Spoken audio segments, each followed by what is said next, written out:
इंस्टाग्रामवरून message आलाय.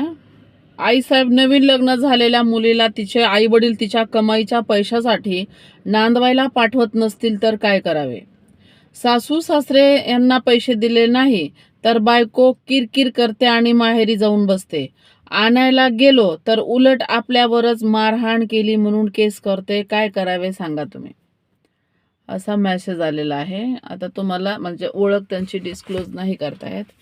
पहिली गोष्ट की तिला नांदायचं असेल, बरोबर का? नाही तर ती आई-वडिलांनी म्हणू नाहीतर कोणी म्हणू ती नांदते. तिला काही वाटलं तर. ती कुणाचं ऐकत नाही.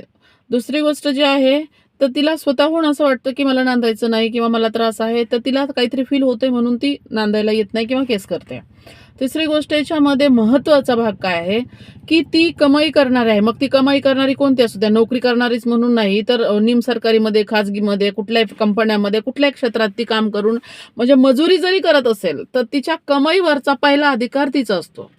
आणि त्या कमाईतला पहिला अधिकार तिचा असताना ती तिच्या आई-वडिलांचा सुद्धा तिच्या कमाईवर अधिकार असतो. खास करून अशा वेळेस जेव्हा आई-वडील हे सीनियर सिटिझन असतात, ज्येष्ठ नागरिक असतात. ज्या कमाई करण्याच्या याच्यात नसतात ते आणि त्यांचे पूर्णपणे ते अवलंबून असतात आपल्या मुली-मुलांवर. तर मुलीच्या कमाईवर सुद्धा आई-वडील अवलंबून असतात, जसे मुलाच्या कमाईवर असतात.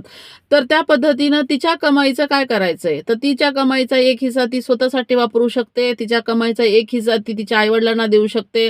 तिनं ठरवलं तर ती तिच्या संसारात म्हणजे नवरा, लेकरं, सासू-सासरे यांच्यासाठी सुद्धा खर्च करू शकते तिच्या इच्छेनं. परंतु तुझा पगार आहे आणि तो पगार मलाच दिला पाहिजे आणि तो माझ्याच घरच्यासाठी किंवा माझ्याचसाठी तो खर्च झाला पाहिजे. तू तुझ्या आई-वडिलांना त्याच्यातून काहीही द्यायचं नाहीस. अशी जेव्हा जबरदस्ती केली जाते, तेव्हा तिच्या जे काही तिचं कमाईचं साधन आहे त्याच्यावर ते कंट्रोल केलं जातं, त्याच्यावर नियंत्रण आणलं जातं. त्याच्यामुळे तुम्ही तिच्या पगारावर नियंत्रण आणत असल्यामुळे, तिच्या कमाईवर नियंत्रण आणत असल्यामुळे आणि ते नियंत्रण तुम्ही वेगवेगळी हिंसा करत असल्यामुळे कदाचित तिचं असं म्हणणं आहे, तर त्याच्यामुळे ती माहेरी जाऊन बसलेली असावी आणि त्याच्यामुळे तिने तिथून तुमच्या याच्यावरती केस फाईल केलेली असावी.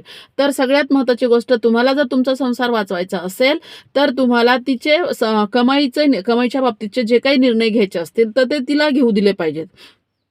तिच्या आई-वडिलांना तिला पैसे द्यायचे असतील, तर तिच्या इच्छेनं देऊ द्या.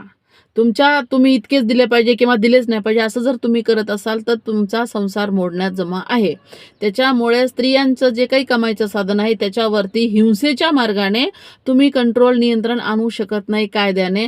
आणि जर तुम्हाला कायदा मांडायचा नसेल, तर मग ती माहेरी जाऊन बसणार, तुमचा संसार मोडणार. म्हणजे संसार वाचवायचा असेल किंवा तुम्हाला तिच्यासोबत संसार करण्याची फार इच्छा असेल, तर अशा वेळेस तुम्हाला जसं तुम्ही तुमच्या कमाईचं साधन आई-वडिलांना